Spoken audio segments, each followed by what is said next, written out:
So here's what I did to give this little vampire remote control a little more power. As we've talked about before, it uses a 3-volt coin cell and it's been chewing through coin cells pretty quickly. It's probably a firmware or a design problem.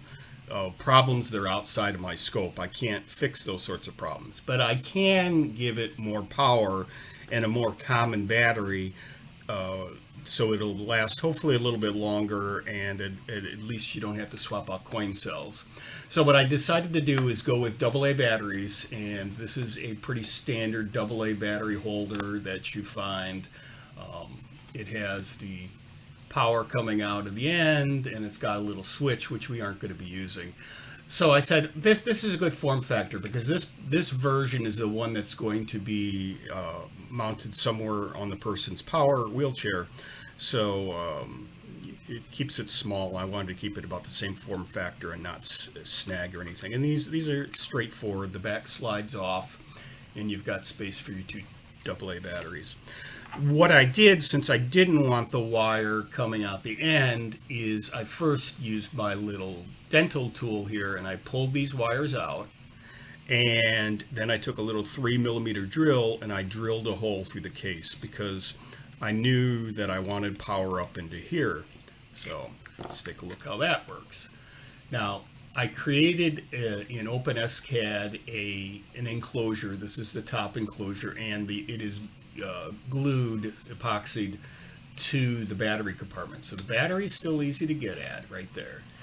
And the wires are hidden. Now, how did I hide the wires and how did I avoid the switch? Well, that's kind of a little trick I did here. Now, a lot of times I use Snap-on cases. I'm adding a screw to this one just so that the top doesn't come off because it's going to be rumbling around somewhere.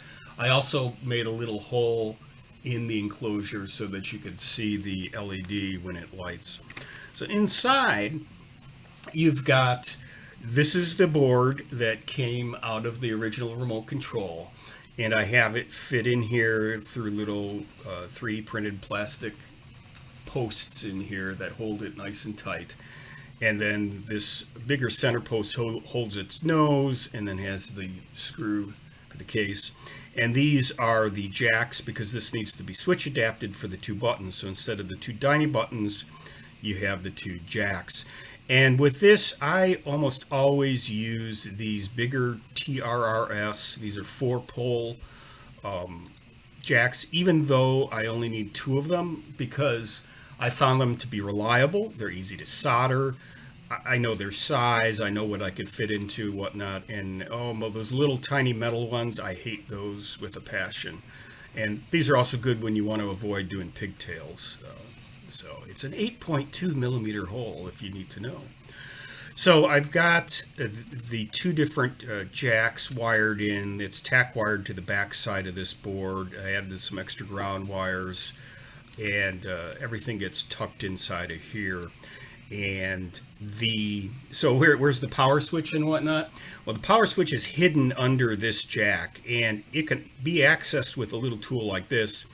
At first, I had these jacks going out the side so that I can have clearance, but then I realized we really don't want this accidentally turned off. It should really always be on as long as there's power.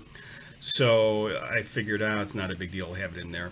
And then the bottom of the enclosure actually has a slot cut out, and that's where the holes for the wires come through. So there's a slot in the bottom of the enclosure that I printed that handles the clearance for the switch and the feed through for the wires. And unfortunately, I think I threw out all my... Oh no, I have another one because I'm going to be making more of it. Here's the enclosure. And you can see how I have this slot. So the slot just fits. Let me get this. See, there you go. Works out real well. And then I just use some glue, some all-purpose strong glue, and I clamp it with a rubber band overnight, let it dry, and then we're good to go. So this all fits back into here, and then the little cover pops in place, and then the screw holds it.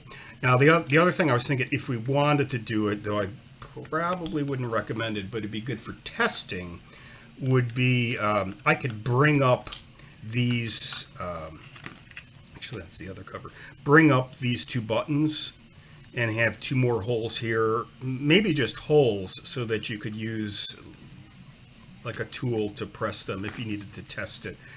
I didn't want to have buttons exposed on the outside because then they'll be accidentally pressed and then you'll accidentally either lock or unlock your front door, which you don't want to do. So I think, you know, if we need access to those little ones, I know where they're at. I would do little holes so you can insert a toothpick or whatnot in there. So there we go. We've got the little box there, and then it uses standard